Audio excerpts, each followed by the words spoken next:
Well, we visit 3 weeks or 2 weeks in advance of the visit the communes, and we talk to the leaders of the communes and explain what is the program. And then we also give some incentives, and the incentive is that once they get the diploma of SPOL, that they have approved this course, that diploma can be used for one specific program that we're going to start right now, which is microfinance in the area. So the idea is that we're trying to connect the incentive of going to Agrofuturo with the access to financial services, loans, basically.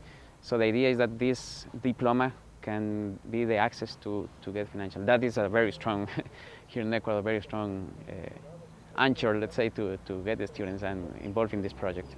Still, farmers don't have access to these technologies, information technologies. So we cannot use, I would like to use that. We're good in this university to use those technologies.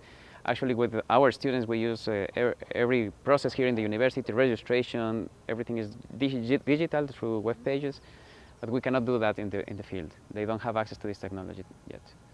So radio is a very powerful media here that you can use in rural areas. And we use that, but still we need the visit, because we have to explain in detail the program to convince the students to come to Agrofuturo. Radio is a powerful media, but still it can be accompanied with visits face-to-face. Salinas 30 years ago was a quiet rural village. 2 Italian priests arrived and set out to aid this town to better the nutritional intake of its people. They helped farmers and townspeople develop a cooperative, first focused on banking, in order to help people learn how to manage money, and then with agricultural products, primarily dairy products. A Swiss cheesemaker taught people how to make cheese from the abundant supply of milk from the dairy cows in the mountains and valleys. But with a relatively recent prosperity, there are issues about how the townspeople communicate and how quickly technology is adopted based on cultural values. Father Antonio is one of the 2 Italian priests who helped Salinas become what it is today. He says that balancing communication, technology, and traditional values can be difficult. It deals with communication and diffusion of technology and the continuity of values, cultural values.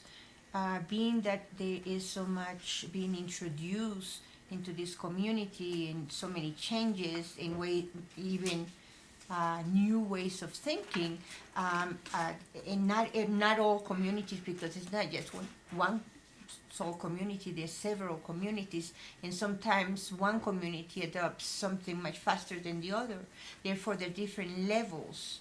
And how do you bring all these communities together? How do you communicate in a manner in which it is understood through these communities, which are functioning or which at different levels, and again, keeping at the core the traditional values that the new generation understand, the values, the traditional values, the values provided the parents and the parents of the parents.